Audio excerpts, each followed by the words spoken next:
Hey friends, stay with me, because the story I want to tell you today isn't just dry facts from a textbook. It's a story about war's last breath, about madness frozen in the orderly lines of tanks, and about the silence that came only when not just fuel and ammunition ran out, but faith itself. We're going to dive into one of the strangest and most psychologically heavy episodes of World War II. If you thought everything ended on the 9th of May in Berlin, you're mistaken. The true finale came later, in the gloomy forests of the Baltics, and it was executed with German pedantry down to the last detail. Subscribe to the channel so you don't miss deep dives into history like this, and be sure to write in the comments. Your opinions and family stories keep memory alive. Now, let's transport ourselves to May 1945. Imagine this. Berlin has fallen. The victory banner already flies over the Reichstag. Across all of Europe, jubilation, tears of joy, fraternization, the first peaceful kisses. It seemed the planet itself exhaled after 6 years of nightmare. But now, close your eyes and picture another place. The cold, windswept Courland Peninsula in Latvia. Pines, sand, the damp chill of the Baltic Sea.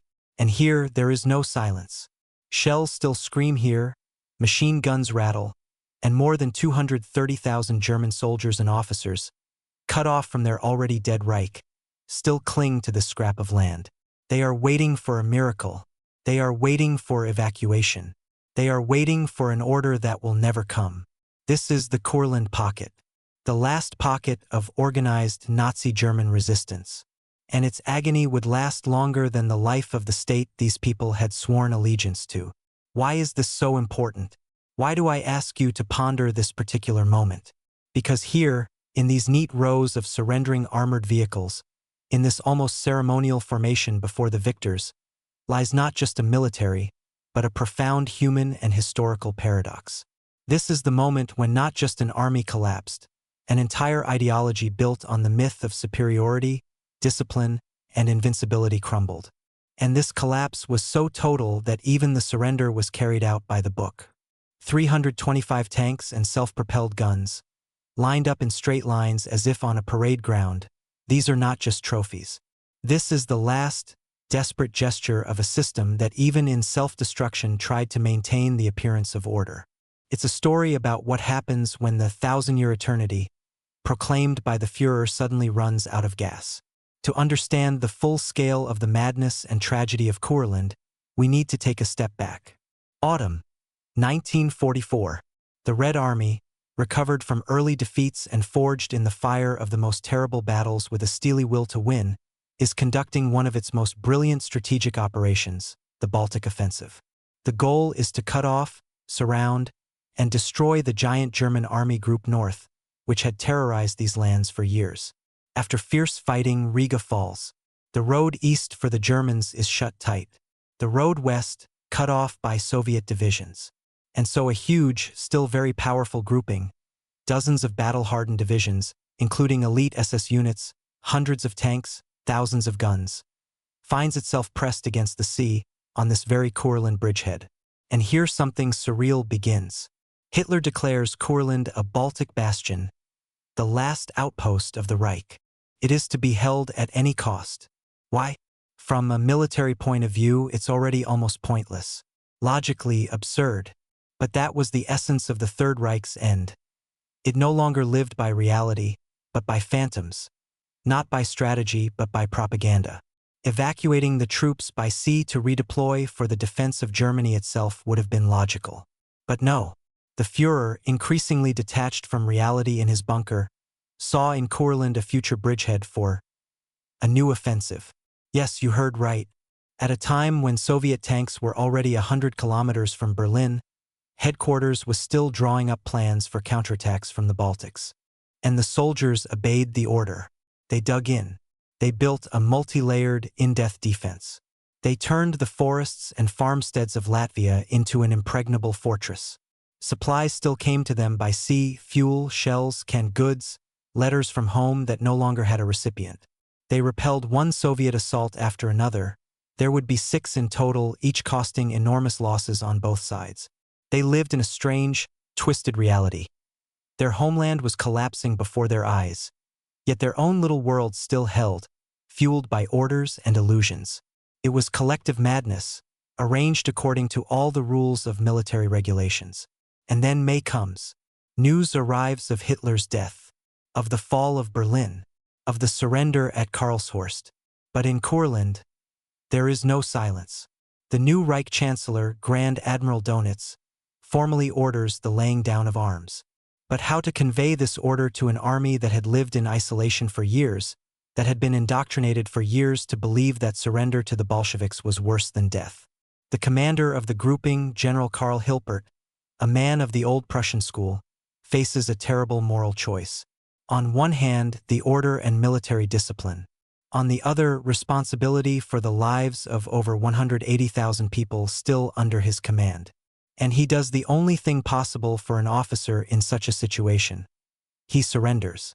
On the 8th of May in the Latvian village of Ezera, he signs the act of surrender to the commander of the Leningrad Front troops, Marshal Leonid Govorov. Hostilities are to cease at 2300 hours. It would seem a full stop. But war is not paper. War is people. And among these people were those for whom Nazism was not just a uniform but a faith. Fanatics from the SS divisions, Baltic collaborators fearing retribution, simply desperate people believing in no mercy.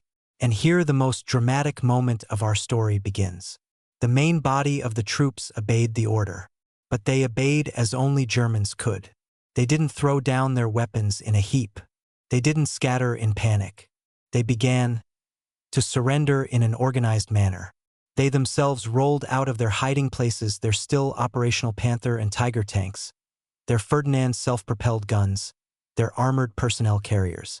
They refueled them so they could drive under their own power to the collection point. And they lined them up in neat, impeccable rows, as if for a parade in honor of the Führer who was no more. 325 units of armored vehicles in total.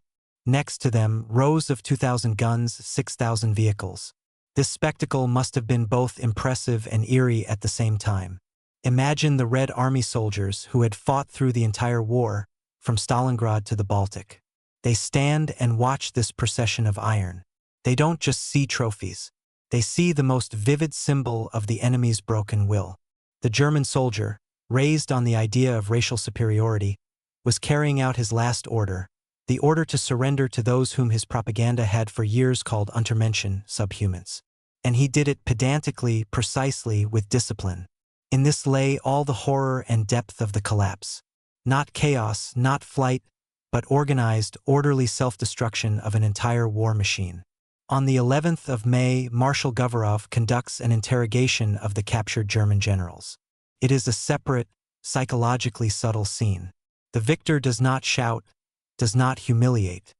He calmly and clearly explains to the captured commander Hilpert the entire structure of his destroyed grouping, revealing to him the evacuation plans known to Soviet intelligence. It was a shock of a different kind, the shock of realizing the enemy's total superiority not only in strength, but in knowledge. It was the final verdict on their professionalism. And here I want to mention one striking detail that connects this May of '45 with the future Cold War. Among the captured generals was Erich Forsch. He would go through Soviet prisoner of war camps, be released, and, in the '50s, take up a high position in the headquarters of the newly created NATO bloc. And years later, he would be met by the Soviet General Popov, who had accepted his surrender in Courland. And he would ask a simple question. Remember, I asked you then, had you become convinced of the senselessness of campaigns to the east? Forsch's answer was brief.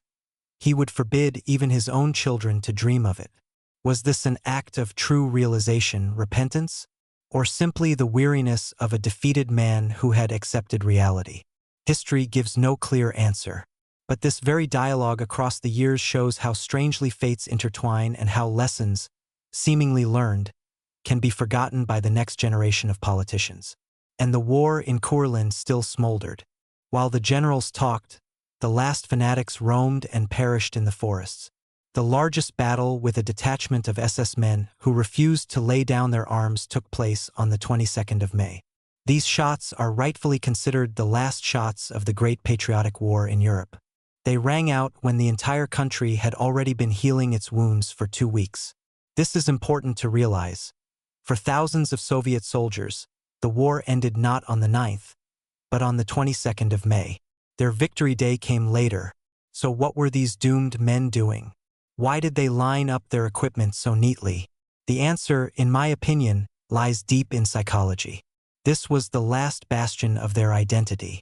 When everything collapses, faith, ideology, homeland, only internal discipline, driven to automatism, remains. This impeccable tank formation was a cry of despair. We are broken, but we are still not a mob. We are still an army. It was an attempt to meet ruin with dignity, even if it was the dignity of a blind executor. In this gesture, there was something of the ancient Romans, who preferred an orderly retreat to a panicked flight. Economically, the Courland grouping was a monstrous waste of the already dwindling resources of the doomed Reich. The fuel, metal, and food that went by sea to Courland in the last months were desperately needed for the defense of Germany itself. It was a strategic mistake compounded by ideological stubbornness. By holding this bastion, Hitler was not just dooming two armies. He was depriving himself of his last reserves. Courland became a black hole that sucked in the last forces of Nazism, hastening its demise. Today, looking at rare footage from those days, those orderly rows of abandoned equipment, the tired faces of German soldiers, the calm and confident faces of Soviet officers, you understand that this is the most honest monument to war. Not a triumphal arch, but a field filled with iron that no one needs anymore. It is a monument to the senselessness of any conquest, any idea of superiority taken to the absolute. Courland proved, you can be disciplined, selfless, superbly armed, and technically equipped, but if your cause is immoral and contrary to the logic of history, you will lose. Your pedantry in defeat will become merely a bitter mockery of your former greatness. Friends, this story is not just about the past. It is a warning for all times. It is about how easy it is to be blinded by your own propaganda, how terrifying it is to start believing in your own exceptionalism, and how hard it can be to stop when all paths back have been cut off. The soldiers in Courland were waiting for an order that would save them. But only the timely admission of defeat, the renunciation of their supreme commander's insane ambitions, could have saved them. And now I want to ask you, in your families, in your photo albums, in your stories, are there those who met victory not in May but later? Who stormed those last, most impregnable fortifications? Who saw those neat rows of German tanks surrendering without a fight? Share these stories in the comments. Let the memory of those last shots of the war live not only in archives, but in our conversations. Write what you feel when you picture this scene. Victory has already been declared, but somewhere people are still dying. Do you think those captured generals truly understood the real lesson of history, or did they simply submit to force? Be sure to subscribe to the channel. I have many more deep, almost forgotten, yet incredibly important stories like this for you. Together, we will remember, analyze, and draw conclusions, so that what happened in that gloomy May of '45 on the Baltic shore never repeats itself. Anywhere, ever. Like this video if the story touched a nerve, and write your opinion. It is very important to me. Until next time in the depths of history.